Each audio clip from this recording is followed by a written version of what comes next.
think we'll go ahead and get started here. Thanks everybody for tuning in on this Saturday afternoon, or if you are a speaker, evening. Um, I'm Jacob Honshu. I'm one of the co-founders of the Maurin Academy. And before I introduce our speaker, Dr. Frederick Neuhouser, who's going to be speaking on social pathology, I'm going to say a few words about the Maurin Academy. So this organization formed out of really relations between friends that were concerned with social and political thought, religion, agriculture, as well as the environment. We take inspiration as well as our moniker, which is hopefully obvious, right, from the life and work of Peter Maurin, who, along with Dorothy Day, founded the Catholic worker movement. But I always find it important to mention, as a token Protestant, that we aren't all Catholic and we're religious to varying degrees. Um, Indeed, we come from a lot of different backgrounds. Some of us are more at home in, Marxian critiques of political economy, others in neo-agrarianism or Christian social teaching, others in classical political theory or social psychology. And one reason I mention these backgrounds is that they're reflected in our offerings, which I'm going to mention here in just a minute. And one of those is bringing Fred to speak here today. Despite the diversity of background of our founders, and then we also our patrons come from all over the country. Some of them are academics, others of them are working. I mean, I've taught there's few things more pleasing than teaching Marx to somebody right after they get off a shift somewhere. Right. So but despite this diversity, we're brought together by a tripartite set of concerns based on Peter Maurin's framework of cult, so theology, culture, which is related to arts and science and culture, etc., and then cultivation, food, farming, ecology. The Maurin Academy, kind of our mission statement or what we're about, is that we agree that society suffers a crisis of meaning. We adopt a thoroughgoing critique of capitalism and liberal modernity, wherein social relations are governed by the abstraction of value, and we seek to build webs of relations that are not mediated by labor and money. We have a paramount concern for climate change and the environmental impacts of agricultural systems. And then part of this is we realize that building a livable future requires direct engagement with physical, political, and economic realities. And our kind of educational efforts are supported also by an on-the-ground urban farm based in Kansas City.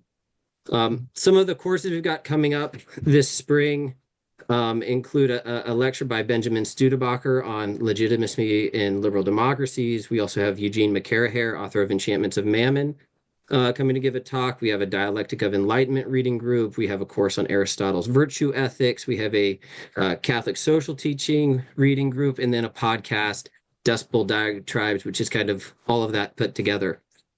If you're interested in this, you can learn more at our website, pmaurin.org, or we also have a Patreon. So without further ado, I'm going to introduce our speaker, Dr. Frederick Neuhouser, who is a now retired, I got that right? Yep. Okay. Former professor of philosophy and the Viola Manderfeld Professor of German at Barnard College in Columbia. He's also held appointments at Cornell, UC San Diego, and Harvard. He's produced a really kind of surprisingly wide-ranging, I think, or maybe non-standard body of work, including two books on Rousseau, an early book on Fichte, as well as a translation of Fichte's works, and then a book on Hegel and freedom. And the other one I'll throw in, just because I think it's important to give note of our translators, is translated and edited Rahel Yegi's book on alienation, which is one of the surprising ways I saw Fred speak at K-State on Rousseau, and then kind of sat with it and didn't engage for a while. Was reading Yegi, was like, wait, I know that guy. I saw him talk, and then went and read a slew of your articles. The Nietzsche on spiritual illness was really excellent, I found, and then thought that this is someone who we really want to bring to talk to Maurin because of the diversity of concerns dealt with in the most recent book called I have it here, Diagnosing Social Pathology. which has chapters on Marx, Rousseau, Hegel, Durkheim. There's one on Compton and Spencer as well. And it's really I put this in the email. I think it's kind of sets a new grounds for critical social thought in the 21st century, insofar as it moves beyond some of the things that kind of the more, how should I put it, metaphysical divides and things that had been plaguing some of the critical social thought from the transition from the 20th to now the 21st century. So, Fred, I'll pass it over to you, and I look forward to your talk today. Thank you so much for joining us from Berlin, by the way. So, Yes, from Berlin. Thank you. Thanks, Jacob, for the introduction. And thanks also to Laurie for helping to organize or for organizing this event, really, I think. It's really a privilege for me to be speaking to you. I'm sorry I'm not there in person. It would have been more fun for me. I forgot how lecturing on Zoom is not all that much fun. Um, I don't know whose mistake this was. It might have been mine, it might have been Laurie's, but the picture that was on the poster is a picture that's 20 years old. And so I look a lot younger in that picture. I'm 20 years older now. So if you're surprised at who's speaking to you right now after having seen that picture, that is the explanation. Um, I also am really grateful for the chance to get acquainted with the Maurin Academy. It seems extremely interesting.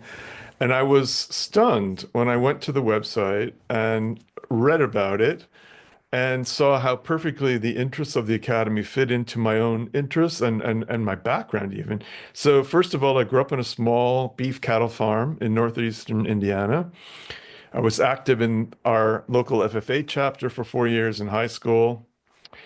Second, I'm not a Catholic. I don't have really deep ties to Catholicism, although my partner is Catholic. But I did grow up in a really religious Mennonite family, and I still maintain connections with the politically liberal side of the Mennonite church. And then when I was a junior in my small Midwestern college, I got converted to Marxism. And then I rushed off to the big city where I've been ever since, perhaps unfortunately. Still struggling to find out which aspects of Marxism are still worth taking seriously and you know, continuing to think about. I think there are definitely. And picking up on something that Jacob said, one of the most popular classes I've taught over the years is the course that I teach on Marx. And it's really gratifying to see how students respond. What we do in the course is focus on Marx's various critiques of capitalism, and those still have some resonance with students. And I think that's why it's been a popular course. Okay, so I'm going to get started on the lecture. It's 10 after. I think I was asked to speak for about 45 minutes. I'm going to read the paper I have. I hope it's not too boring given that I'm reading it, but we'll see. And then I'm looking forward to hearing from you in the discussion afterwards. So here we go. In the last 15 years or so, there's been a revival in social philosophy, especially within the so-called Frankfurt School of Critical Theory, of a very old concept that fell out of fashion in the final decades of the 20th century. That concept is that of social pathology, the use of which implies that societies can, and often do, fall ill in some meaningful sense. In using this concept as a tool for understanding and criticizing social phenomena, critical theory belongs to a venerable tradition that stretches from Plato to the first half of the 20th century. From Plato's fevered polis to Shakespeare's something rotten in the state of Denmark to Hobbes' infirmities of the body politic. He refers to boils, scabs, bulimia, rabies, epilepsy, parasitic worms. Thinkers of all epochs seem irresistibly drawn to what Susan Sontag calls illness as metaphor in the domain of social philosophy. In this respect, the centuries-old philosophical tradition diverges from mainstream social philosophy in the English-speaking world today, which generally ignores or rejects the concept of social pathology altogether. But even when philosophers ignore the concept, Journalists, social scientists, and lay people of all sorts seem unable to avoid it. In 2019, for example, the Economic Policy Institute in Washington, D.C., sponsored a conference on what it called excessive wealth disorder that assessed the dangers of the extreme levels of economic inequality present in the U.S. today.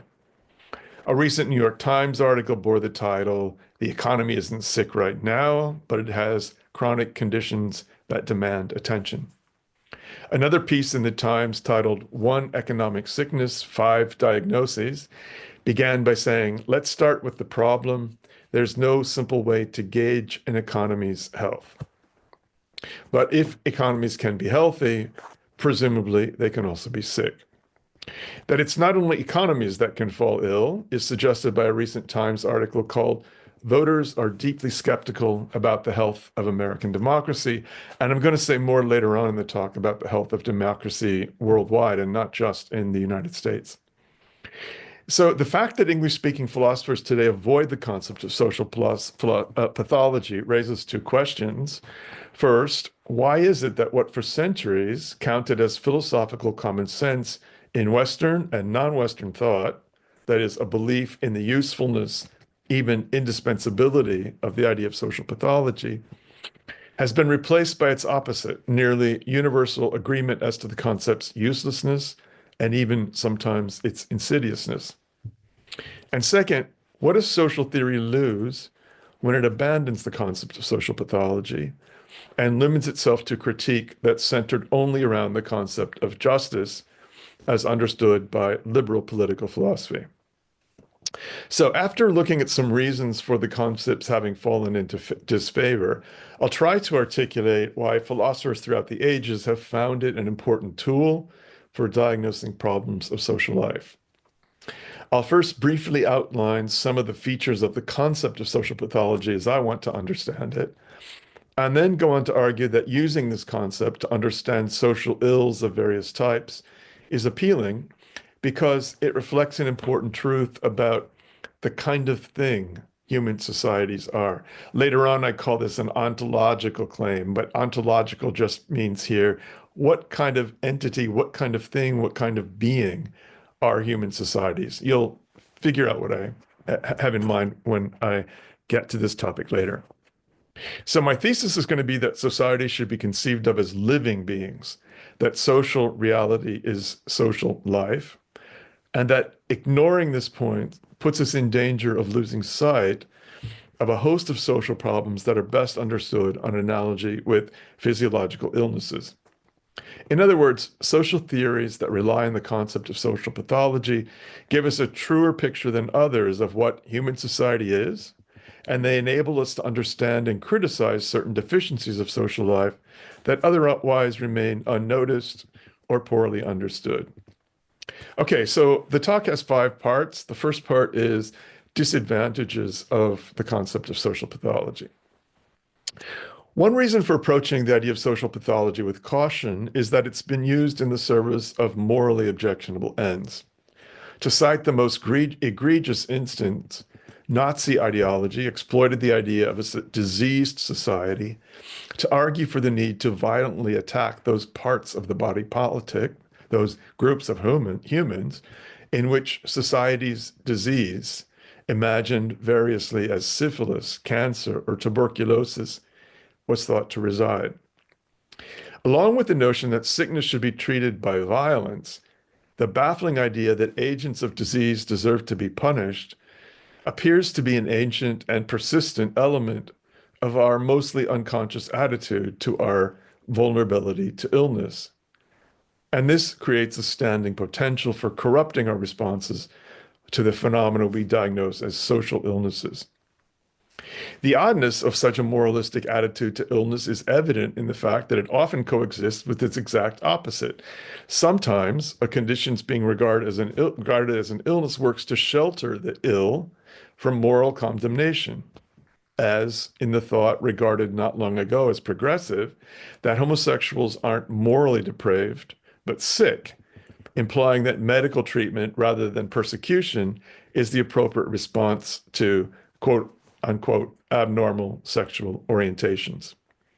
In any case, the line between regarding persons as ill and perceiving them as depraved is easily crossed.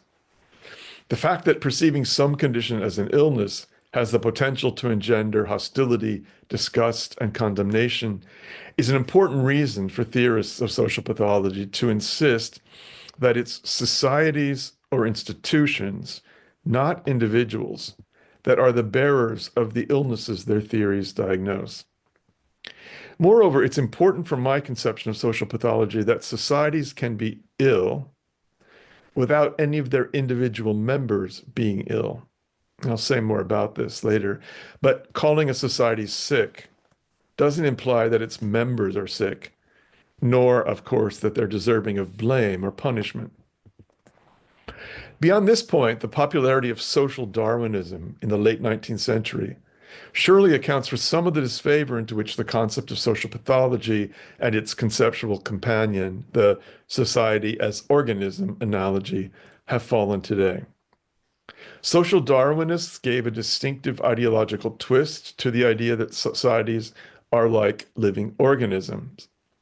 For them, this analogy implied that establishing a science of society required appropriating the outlook of the newest advance in biology, Darwin's theory of evolution.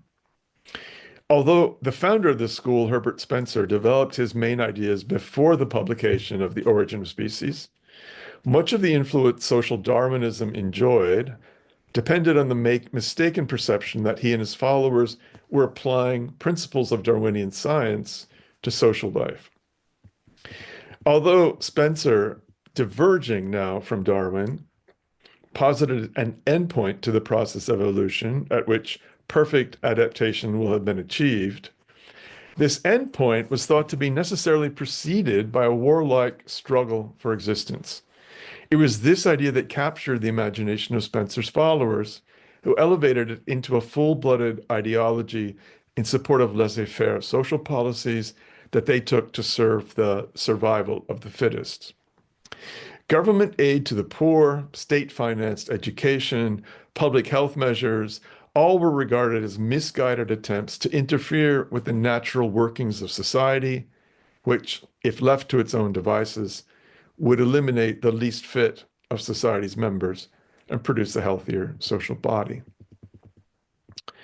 Alongside these historical considerations, there are also philosophical reasons for being skeptical of the concept.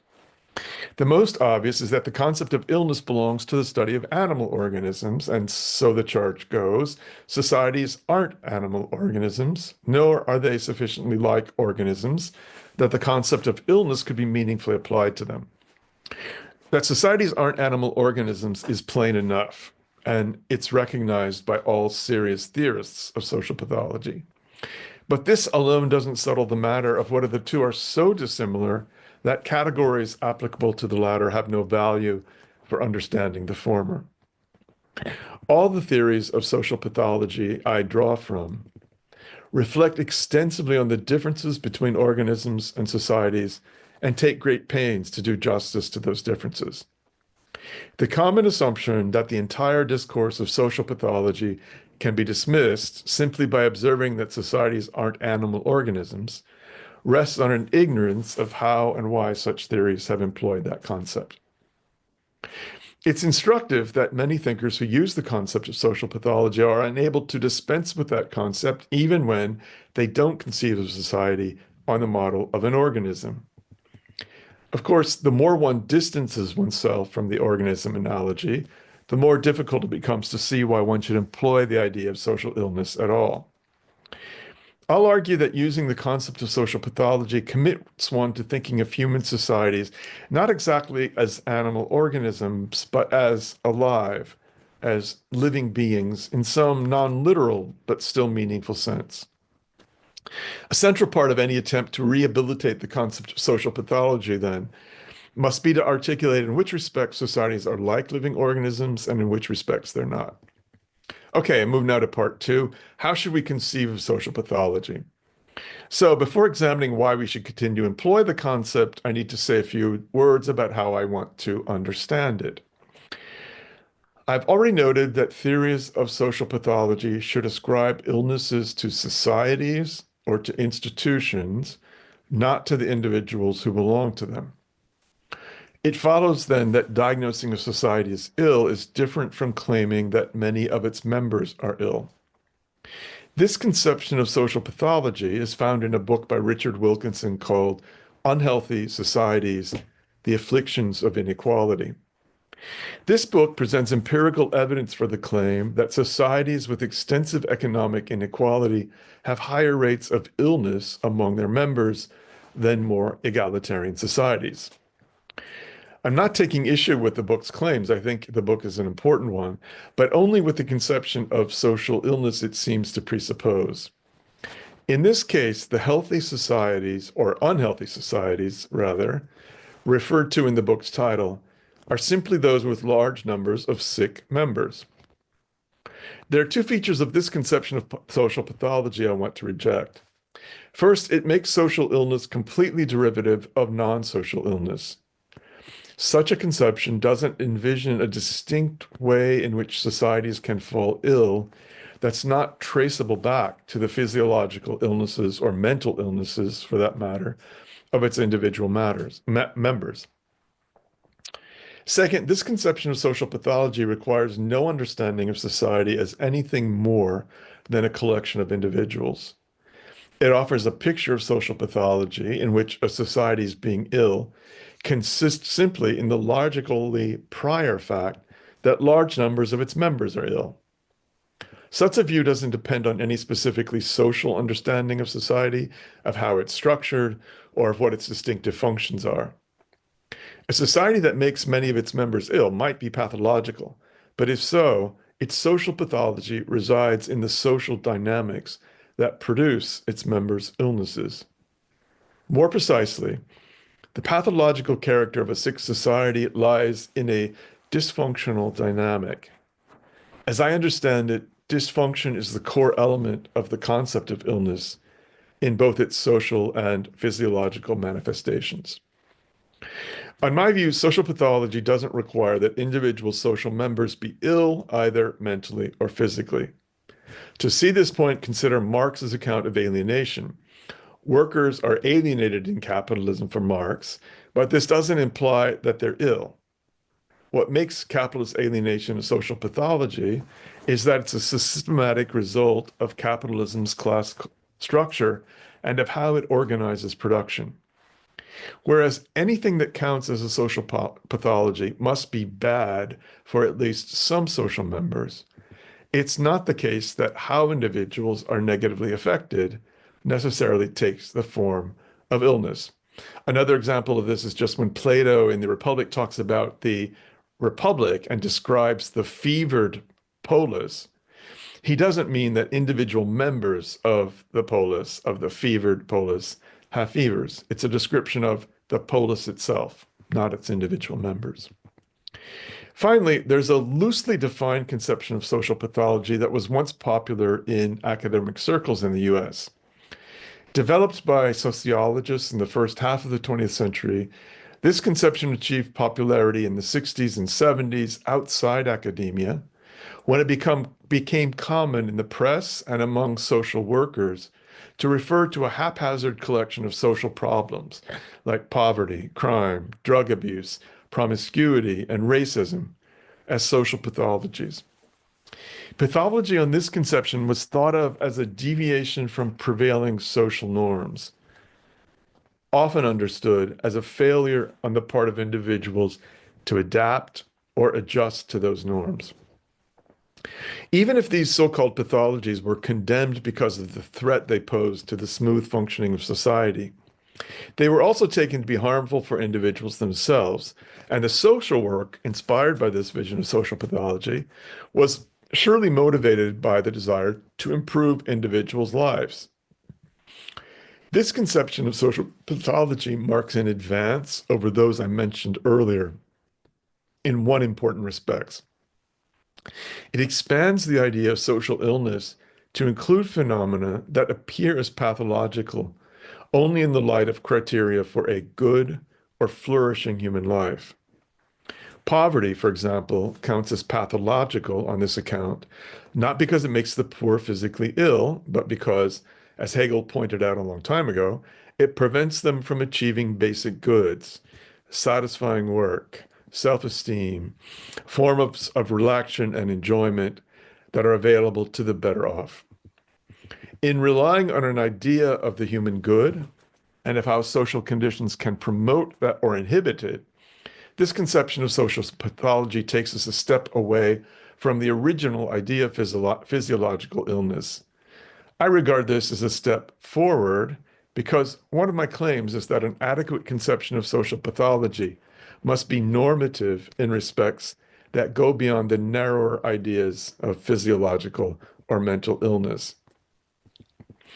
Some of the problems picked out by this once popular conception of social pathology might indeed be indicative of genuine pathologies, but I reject the loose definition of social illness it implies. The main theoretical deficiency of this conception is that it takes a mere list of social problems to constitute a social illness. My objection to this way of regarding crime, poverty, and drug abuse isn't that it's excessively normative, but it lacks a sufficiently complex conception of social life to grasp the problems it concerns itself with as social pathologies in the stricter sense in which I want to employ the concept. On this loose conception, diagnoses of social pathology are made independently of any specific understanding of a society's structure or basic functions. An enlightening conception of social pathology has to do more than point to various ways in which individuals are afflicted by social conditions. It should also be able to say how society's essential functions are disrupted, impaired, or misaligned. A high rate of alcoholism might be a symptom of social pathology, but the pathology itself resides in a deeper functional deficiency of society that explains the high incidence of alcoholism and reveals its connections to other social ills. Okay, now on to part three. One reason we should retain the concept of social pathology. I've already alluded to one reason the concept of social pathology has a role to play in social philosophy, namely that diagnosing a society as ill involves claiming more than that it's just unjust, that it's simply unjust. This means that theories of social pathology can draw our attention to problematic social phenomena to which theories focused exclusively on justice are blind. It's not that the category of injustice is always irrelevant to diagnoses of social pathology, but rather that even when it is relevant, conceiving of the social deficiencies in question only as injustices underdescribes them. So consider global warming. It's certainly appropriate to regard human-caused global warming as an injustice to future generations, for example, or to those who suffer more from it than others. It would be odd, though, to take this as an exhaustive description of the problem. It's hard to avoid the impression that there's something sick or perverse or gravely awry, but in any case, something more than unjust about practices we're responsible for that systematically thwart our own fundamental interests, in this case, those deriving from our biological nature. The appearance of dysfunction becomes even stronger when we consider that after becoming aware of global warming, we continue the very practices that threaten our species' survival. The practices leading to global warming could be described then as a systematic thwarting of the ends or interests of the very agents who carry out those practices. What makes today's global warming a pathology and not merely an injustice is that it's bound up with the social dynamic, a self-reproducing nexus of practices that, apart from its connection to justice, diminishes the good of social members. Just to expand a little bit on this, I read today on the CNN website the following, this is a quotation: U.S. stock markets fell sharply Friday after an economic report showed American consumers are growing increasingly fearful of price increases and how President Trump's tariffs could reignite inflation. Nearly two-thirds of U.S. adults nationwide said that Trump isn't doing enough to address inflation. Here's the point now about pathology. Investors grew fearful that weak consumer sentiment could lead to a pullback in Americans' shopping habits. Consumer spending makes up more than two-thirds of the US economy.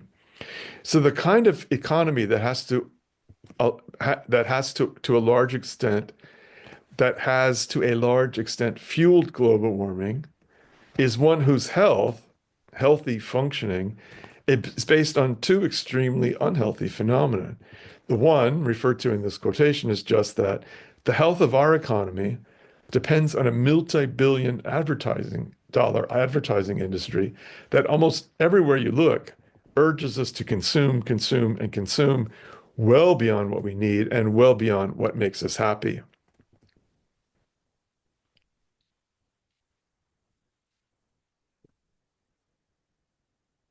Second here. The environmental effects, and here's the connection to global warming, of this consume and throw away way of life are obvious.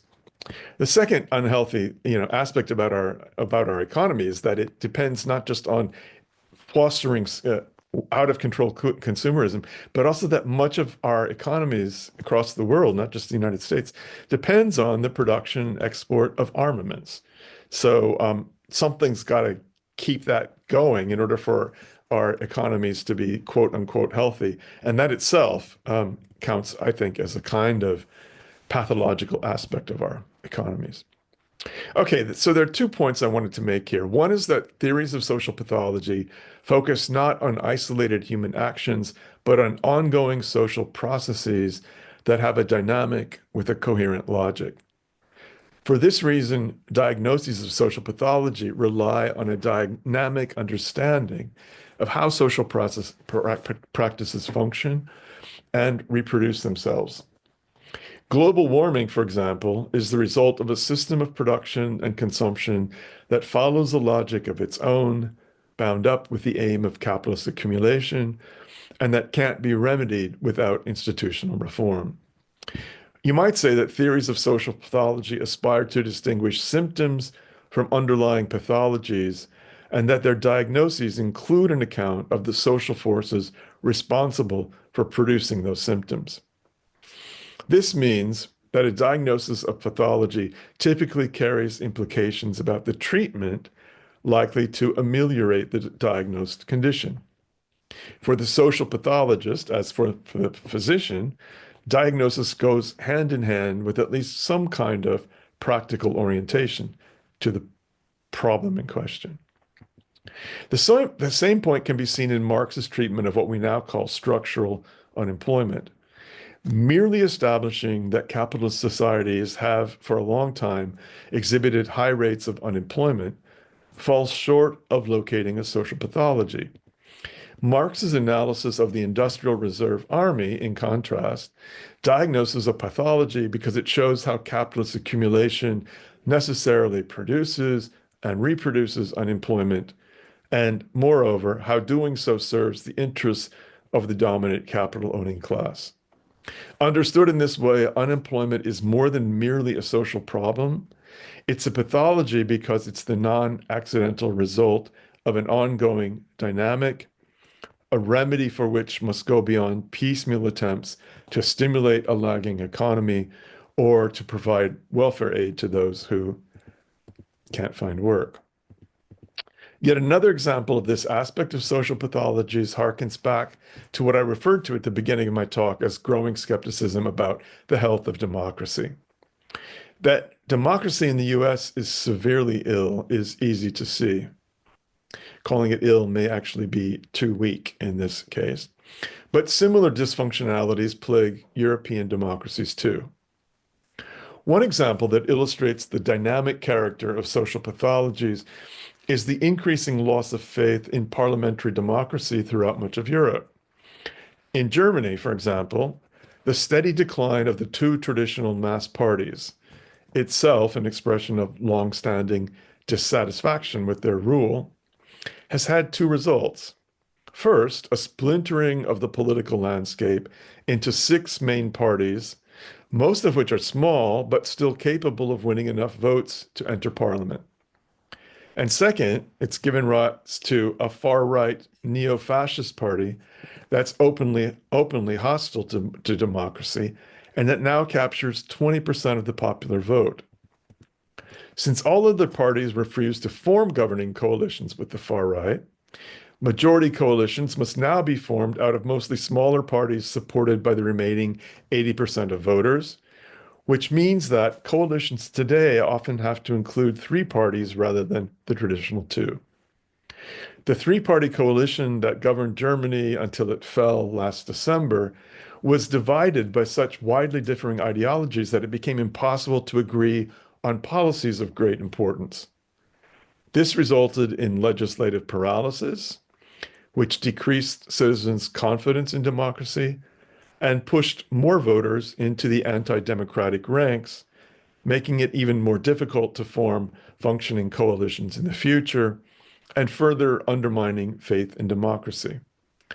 This form of social pathology can be characterized as a self-perpetuating dynamic that makes a bad situation worse, and once started, is very difficult to break. To locate the source of dysfunction in a dynamic such as this is to regard society as something like an autonomous, living system of forces where one function affects and is affected by others, and where their interaction acquires a life of its own beyond the control of those whose activity make up those forces. The second aspect of social pathology that I want to highlight is that I've referred to this already obliquely, is that the dysfunctions in which they consist are failures in realizing the good, broadly construed, of social members. Diagnosing a society or institution as ill involves ascribing to it ends bound up with conceptions of human flourishing that are somewhat thicker than those typically admitted by liberal theories of justice. A social theory that makes pathology a part of its critical arsenal relies on a vision of the social according to which human societies can't be adequately grasped or evaluated without attributing ends to their institutions that are broadly ethical. For this reason, a diagnosis of social pathology is always in part an ethical critique. That social practices are taken to be functional in nature, so organized so as to realize certain goods, points to a further difference between theories of social pathology and most contemporary political philosophy. Theories of social pathology eschew, for the most part, an a priori justification of the critical norms they employ, seeking them instead internal to the social practices they investigate. The thought underlying this method of immanent critique is that social life is made up of goal-directed practices informed by internal criteria for their own success. In this respect, social life bears a resemblance to the processes of animal life, which are set up to serve ends of survival and reproduction, with the important difference that in social life, practice immanent norms are consciously known and followed by the beings who participate in the practices in question. In other words, the standards enabling the social pathologist to diagnose dysfunctionality in social life are taken to be operative already, at least in some form, in the phenomena under investigation. An important implication of this feature of social life is that the projects of understanding and evaluation are more intertwined for social pathologists than they're normally taken to be. The inseparability of understanding and evaluation is a dominant theme in much post-Kantian European philosophy, but it's also present in the best social theories outside this tradition, including, I hope this isn't a big surprise, that of Adam Smith. So nothing distinguishes the wealth of nations more from the social philosophy of Smith's contemporary Rousseau than this methodological point. Rousseau's social contract begins with an a priori account of the basic interests that all humans share, and proceeds from there to deduce the principles of legitimate political association that allegedly apply at all times and places. Smith's treatment of commercial society, that's what he calls it, in contrast, engages in what Hegel later calls comprehending what is. What Smith calls commercial society, I'm taking it to be what we now call capitalism. And I think very early on in the Wealth of the Wealth of Nations, Smith gives a definition, a very short definition of commercial society that I think tracks exactly Marx's later understanding of capitalism. In any case, comprehending what is involves understanding both how an existing social institution works and how its functioning non-accidentally realizes certain goods that, for this reason, can be thought of as inscribed into that system itself. Smith's first aim is to understand how a part of the existing social world actually functions, rather than to evaluate it from an a priori normative perspective. That is, he takes as his object an existing system of production and exchange and asks first not how it ought to function, but how it in fact does. Which factors determine the prices of commodities and the wages of labor? How do increases in the rate of profit affect the various classes of society, and so on? Answering these questions enables Smith to see the good realized by commercial society, which turns out to consist in some combination of human well-being and freedom. The latter value, freedom, isn't simply imposed on commercial society by Smith's own ethical commitments.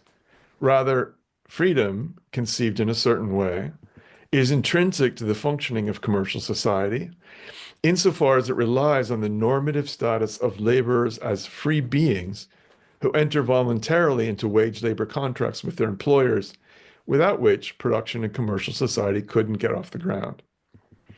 Smith's defense of the free market economy derives not from a priori arguments about which institutions are ideally suited to human beings given their essential nature, but from an account of how actual institutions function and of the specific good they're able to bring about under favorable conditions.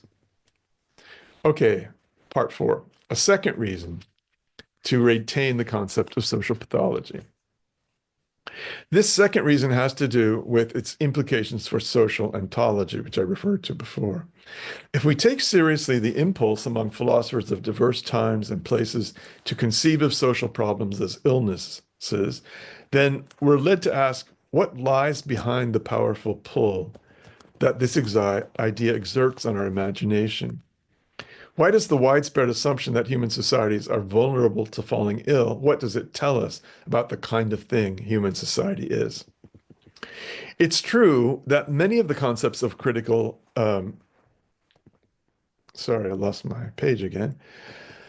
It's true that many of the concepts of critical social theory have been formulated without explicitly referring to social pathology, such as alienation, ideology, reification, colonization of the light world. Yet, even when the language of pathology is absent, these critiques have been formulated within the framework of a conception of social reality that places the idea of life at its core. Almost every thinker who can be read as a theorist of social pathology, so Hegel, Marx, Nietzsche, Durkheim, Dewey, Habermas, understands social reality as social life, where the term social is just important as the term life. This is relevant to whether pathology is a helpful category for social theory, since life is the domain within which the concept of illness originally resides. This, of course, raises the question as to whether human societies are sufficiently like animal organisms that diagnoses of social illness can enlighten rather than distort our study of them. At the same time, even if societies are in some respects like organisms, theories of social pathology must take care to avoid reducing human to animal life, which is to say, they must do justice to the way human life differs from the life of non-human animals. Sometimes philosophers have drawn too close a connection between human societies and biological organisms. This is true for 19th century philosophers such as Auguste Comte and Herbert Spencer, but also for Immanuel Kant, who suggests that the state can be thought of as an organic totality in a very strong sense, namely, as a teleologically organized and self-organizing being in which no part is gratuitous or purposeless, and there's nothing accidental in how its parts are constituted or in the relations they have to one another.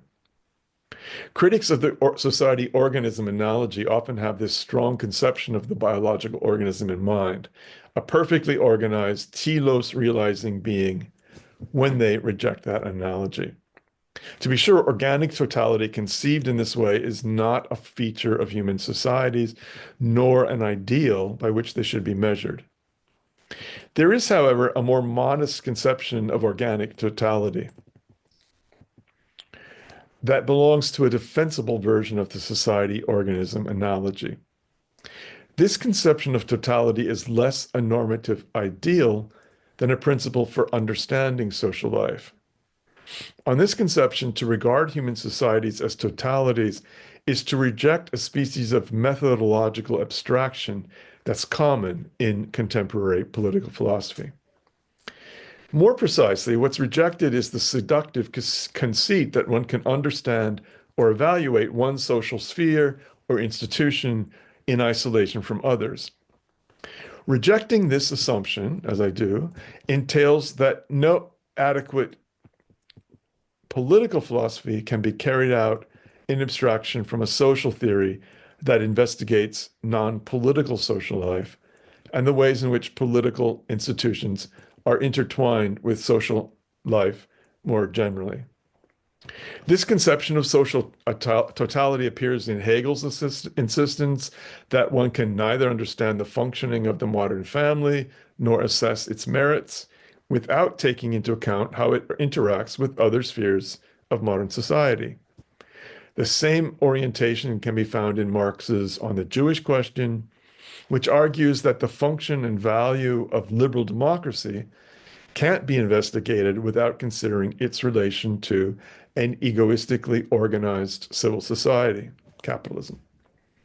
The idea of organic totality in this sense guides our understanding of biological organisms too. Knowing how the heart works and what its proper functions are requires considering it in relation to other organisms of the animal body. The most basic similarity between animal and social life is that both involve carrying out functions of various kinds. Like organisms, societies are functional entities in the sense that how they're constituted and how their parts interact can't be understood without ascribing ends to them. If the core idea of social pathology is dysfunctionality, then societies, if subject to falling ill, have to be thought of as carrying out certain functions, processes organized in accordance with a name. Even if, in the case of human societies, function has a more expansive meaning than in animal biology. Moreover, neither animal organisms nor human societies are merely functional beings. They're also functionally organized, which is to say, they carry out their characteristic functions by means of specialized and coordinated functional subsystems or social spheres. This means that one dysfunction living beings can exhibit is imbalance or faulty coordination among their specialized parts. It's tempting to take specialization of this sort as characteristic only of modern societies, but this idea is already part of Plato's account of the healthy polis, which regards a specialized social division of labor as fundamental to even the most rudimentary of societies. A further aspect of the lifelike character of social reality is that reproducing life's material conditions, the bodies of future generations, the goods required for biological survival, is a central and indispensable task of human societies. In other words, biology places some constraints on the health of human societies, and there's no reason to expect that the production of adequate food, shelter, medicine, and clothing will ever cease to be a central concern of social life. In this respect, social life is, in part, biological life, even if we're often tempted to deny our rootedness in nature.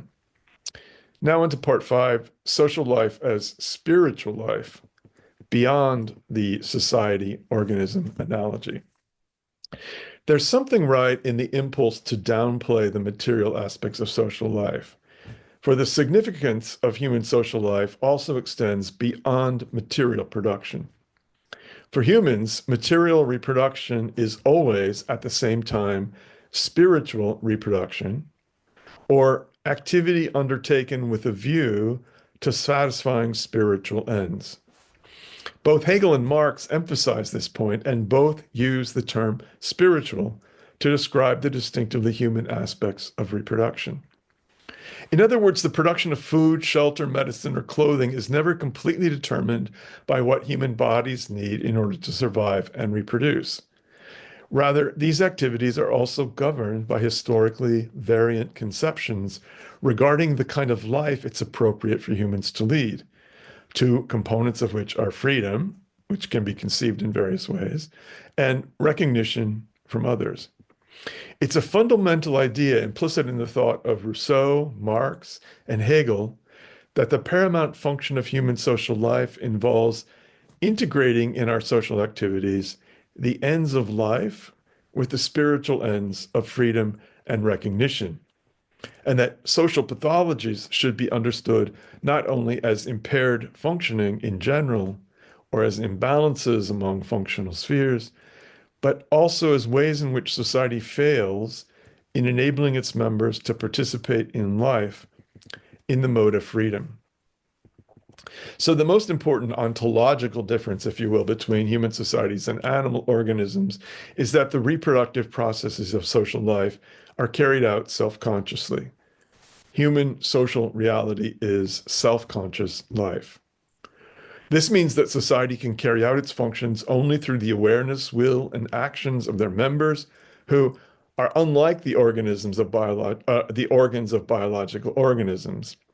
Processes of social life are mediated by the subjectivity of its participants. This point has both theoretical and normative implications. First, in order to comprehend social practices, we have to take into account social members' own understanding of what they do in social life.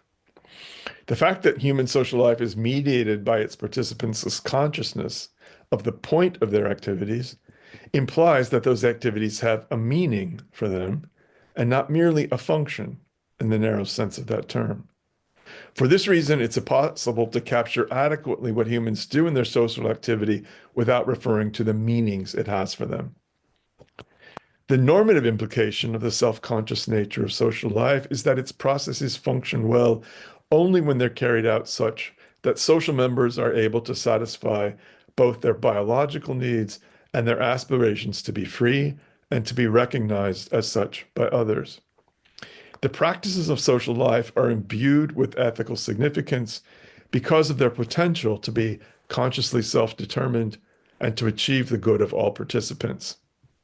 That is, those practices are self-conscious life processes aimed at realizing the human good. Complete success in doing so would mean that there's no essential life activity that's not also a site of freedom, and no expression of freedom that's not at the same time a material practice. Social health requires that life be elevated to freedom, and that being free includes satisfying the needs of life. On this view, social pathology exists whenever social conditions prevent its members from bringing together both animal and spiritual life. The failure to achieve this integration means that the ways individuals participate in life aren't at the same time expressions of freedom, and that the activities they regard as expressions of freedom aren't at the same time ways of participating in life. Expressed differently, failure here consists in the inability of social members to express and realize themselves as free animals. This is the main thought behind Marx's understanding of alienated labor.